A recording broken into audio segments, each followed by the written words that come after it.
हमारा आज का जो ये जलसा जो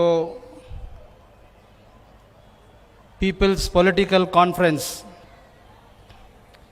पावर टू पीपल यानी इख्तिदार आवाम को, उसके उन्वान पे जो शुरू हुआ है और मुख्तलिफ स्पीकर्स यहाँ पर हिंदुस्तान की, हमारे कर्नाटक की रियासत की, यहाँ पर होने वाले मौजूदा हालात के बारे में तफसील से आपके सामने पेश किए हैं। अब ये जो काम है, जैसा कि आपको बताया कि मुख्तलिफ पॉलिटिकल पार्टीज़ 3M पर काम करती हैं। याद रखिए, ये आपको पूछना पड़ेगा ये 3M क्या है। एक है मनी, मसल और मीडिया।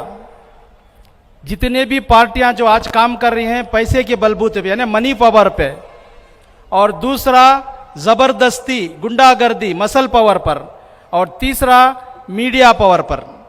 मीडिया को खरीद चुके हैं और आप जानते हैं कि ये जितना भी लूटा हुआ हमारा टैक्स का पैसा जो भी ओहदों में थे उसको करोड़ों करोड़ों के रुपये में वो खर्च कर कर इलेक्शनों के अंदर जीतते हैं।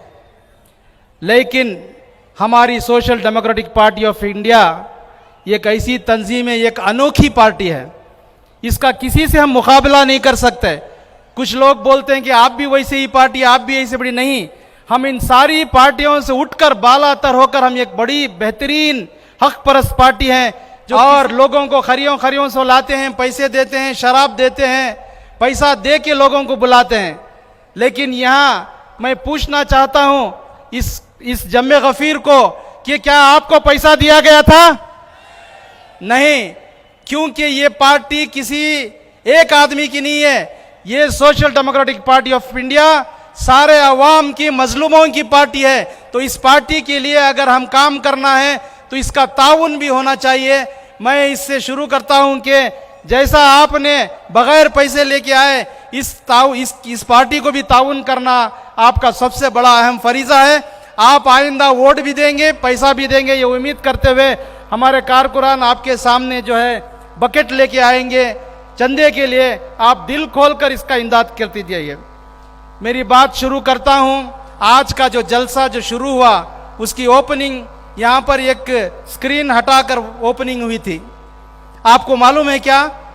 आपको थोड़ा कश्मकश होगा कि ये क्या करे, ये दूसरे पार्टियों में दिया जलाते हैं या पानी चढ़ाते हैं, लेकिन यहां कोसा की एक स्क्रीन ला को खड़ा है, उसके पर्दे हटा डाले और बोले कि ओपन हो गया। मालूम है क्या था उसमें? वो था हमारा दस्तूर का प्रियम्बल, यानी हमारे कॉन्स्टिट्यूशन का एक जो पूरा जुड़ाव, कॉन्स्टिट्यूशन में जो सारी चीजें हैं उसका जिस्ट जो यानी उसकी एक तमहीदी बात है। हमारा मुल्क आपको मालूम है यह खुशहाल रियासत, वेलफेयर स्टेट की बुनियाद पर कायम हुआ।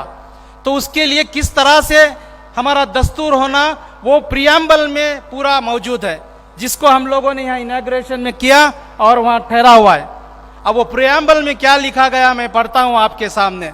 We the people of India having solemnly resolved to constitute India into a sovereign, socialist, secular, democratic republic and to secure to all its citizens justice, liberty, equality and fraternity। इसकी तफसील बोल के मेरी बात को ख़त्म करता हूँ, चूँकि मुझे वक्त बहुत कम दिया गया है। हालात के बारे में मुझे बोलने की ज़रूरत नहीं है क्योंकि आप खूब बाखूब जानते हैं। तो हम ये रिजॉल्व करते हैं हिंदुस्तानी कि हमारा मुल्क एक सॉवरेन मुल्क है, यानी इस मुल्क के अंदर किसी एक की एजादारी नहीं चलेगी। ये तन्हा जो है अपने आप में एक बड़ा मुल्क है, सोशलिस्ट है, यानी ये जो है एक सबको बराबरी, हर चीज की बराबरी का एक पैगाम देता है। सेक्युलर है, हमारा मुल्क का कोई एक मजहब नहीं है। अब हाल में आपने सुना होगा कि यहाँ के मंत्रियों का ऐलान होता है कि हर स्कूल के अंदर गांधी गणेशा का तस्वीर बिठाना। हमको कोई हर्ज नहीं है, बिठा लो आप, लेकिन क्या ये सेक्युलरिज्म है? ये सवाल हम लोगों को करना चाहिए। दूसरा, डेमोक्रेटिक रिपब्लिक है, ये जमहूरियत है, अवाम है, लोकतंत्र की बुनियाद पर हमारा मुल्क बना है। तो इसे क्या वादा करते हैं ये मुल्क के लोग हमें कि हर बाशिंदे को जस्टिस, इंसाफ मिलेगा। इंसाफ किस में? समाज की इंसाफ, सोशली इंसाफ, इकोनॉमिकली इंसाफ और पॉलिटिकल इंसाफ। अब यहां सवाल है हमारा, जब इंसाफ की बात दस्तूर में कही गई है कि हर इंसान को समाजी एतबार से इंसाफ मिलना चाहिए, मैं आपको पूछता हूं, आपकी सोशल लाइफ जो है वो क्या इंसाफ पसंद है? आपके साथ नाइंसाफी हो रही है, आपके साथ जो है बहुत बड़ी नाइंसाफी हो रही है समाजी एतबार से, इकोनॉमिकली यानी माली हालत में भी। आप देखते हैं कि हिंदुस्तान के तकरीबन 80 से 85% लोग गरीब हैं, जो बहुत रेखा से नीचे हैं, बीपीएल के बिलो लेवल में बहुत सारे लोग हैं। तो गरीब हैं तो फिर कहां से हमारा राज जो है वो इकोनॉमिकली जो है आज़ाद जस्टिस रहेगी? और तीसरी चीज पॉलिटिकल। अब यहां पर एक बात, हम चूंकि एक पॉलिटिकल पार्टी है, हमको थोड़ा सोचना पड़ता है। सियासी एतबार से भी हम लोगों को इंसाफ मिलना चाहिए, यानी कि किसी का भी इलेक्ट होकर जाना वो सारा हक हमें दे गया है, कोई एक आदमी नहीं बन सकता। लेकिन हम क्या देखते हैं, ये खानदान है तो वही खानदान सियासत में चलता है, बेटा है, बाप है, बेटा है, नहीं तो बीवी है, नहीं तो बहू है, नहीं तो उसका पोता भी आकर चले आता है। ये सही मानों में डेमोक्रेसी नहीं है। हम देखते हैं कि ये खानदान एक चला रहा है एक पार्टी कांग्रेस को, तो उसी के खानदान आज एक प्रेसिडेंट भी उनका चुन नहीं पाए, क्योंकि उनकी कश्मकश है कि वही खानदान से बनना। हमारे यहाँ जनता दल भी है, क्या है उसके अंदर? बाप की पार्टी है, फिर बेटा, उसके बाद फिर पोता आएगा। लेकिन क्या ये सही मानों में जस्टिस है पॉलिटिकली? और हम लोगों को ये जो social democratic party of India बनाने के बाद एक अधिकार है, हम लोगों को इख्तियार में आने का अधिकार है। हमारी पार्टी सिर्फ भाषण दे के रोड पे एजिटेटिव पॉलिटिक्स करती रहेगी, इतना ही नहीं है, जब इंतखाबात आएंगे तो इस इंतखाबात में भी हमको हिस्सा लेना है। भास्कर प्रसाद साहब ने कहा, कई लोगों ने कहा कि आने वाले इंतखाबात में हमने सारी पार्टियों को देख चुके हैं, हम क्या करना है, क्या सवाल करना है, हमको सोच के रखना है। हाल ही में बीबीएमपी इलेक्शन के अंदर बहुत सारे मुस्लिम इलाके वार्डों को लेडीज वार्ड कर दिए। अब जब ये लेडीज वार्ड बना है तो परेशानी किसे हुई मालूम? ये कांग्रेस के जो कॉर्पोरेटर्स थे, जो राउडीज थे, गुंडे थे, उनको सीधा बात करना नहीं आता, तो जहां पर वुमेन थी उनके औरतों को भेज के वो कॉर्पोरेशन बनाते थे। अब इनको रही है फिक्र, सोशल डेमोक्रेटिक इंडिया को कोई परेशानी नहीं है। आपके यहाँ जो हमारे यहाँ आई है बहनें, इसके अंदर से कितने को हम लोगों को कॉर्पोरेटर बना सकते हैं, एमएलए बना सकते हैं। आप जान सकते हैं कि उनकी कुर्बानी, इनकी तरबियत। तो बहरहाल लिबर्टी की बात आती है तो लिबर्टी ऑफ थॉट, हमें आज़ादी है सोचने की, हमें बोलने की आज़ादी है, हमारे धर्म की आज़ादी है, बिलीफ एंड फेथ की आज़ादी है।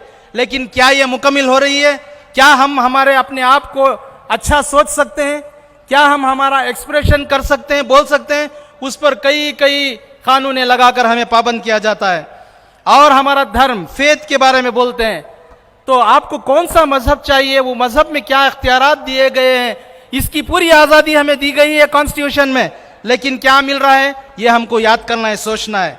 इक्वालिटी की बात आती है, इक्वालिटी ऑफ स्टेटस, आदमी को तन्हा उसकी जो बराबरी का एहसास होना है कि मैं किसी से कम नहीं, मैं भी सबके बराबर हूं। लेकिन ये एक वर्ग को, मुसलमानों और दलितों को बहुत नीचा और कम बताकर ये लोग काम कर रहे हैं, इसके बारे में भी हमको सोचना है। और अपॉर्चुनिटी, जो जराए हैं, जो भी चीजें हैं, सबको बराबर हिस्सा देने में, चाहे वो तालीम का हो, पानी का हो, खाने का हो, बिजली का हो, सेहत का हो, हर चीज को देने का वादा हम लोगों को इस कॉन्स्टिट्यूशन में मिला है। लेकिन हम सवाल करना है कि क्या ये मिल रहा है? ये नहीं मिल रहा है तो हम सवाल करना है। ये मिलने के लिए हमको पहुंचना है उस जगह जहां पर हम इसको लेकर दे सकते हैं। उस पहुंच कौन सी है? वो हमारे बीबीएमपी के लिए कॉरपोरेशन होगी, वो स्टेट के लिए असेंबली होगी, वो नेशनल के लिए पार्लियामेंट होगा। यहां पर हम लोगों को पहुंचना होगा और उस पहुंचने के लिए हम तैयारी करना पड़ेगा। 2023 में इलेक्शन आने वाले हैं, आप अभी से अभी तैयारी करना शुरू कर लीजिए। ये जितने भी चोर मक्कार जो आएंगे आपके दर पर, आपके सामने दलाल आएंगे, कोई बड़े बड़े एक्स इंटेलेक्चुअल, एक्स जो है बड़े बड़े ब्यूरोक्रेट्स, आलिम लोग लैपटॉप में एक पावर पॉइंट बनाकर गली गली, मोहल्ला मोहल्ला, मस्जिद मस्जिद में घूम घूम कर बोल रहे हैं कि फलां को वोट दो, फलां आ जाएगा। ये यहाँ करते करते बस यहीं नहीं बैठे।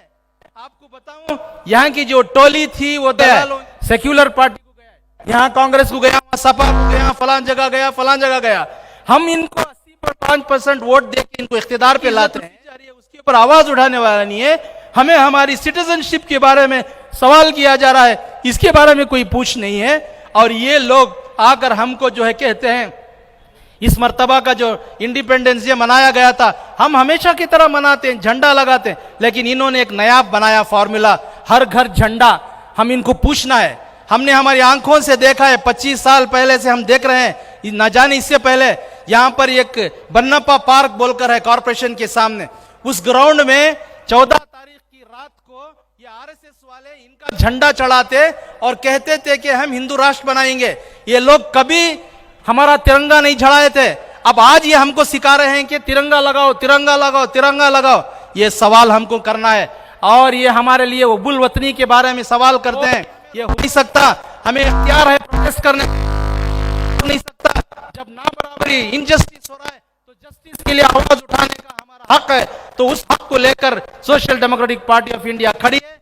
उम्मीद है कि आप लोग सब मिलकर इस कारवान को, ये पार्टी नहीं बल्कि कारवान है, इस कारवान को लेकर आगे चलेंगे।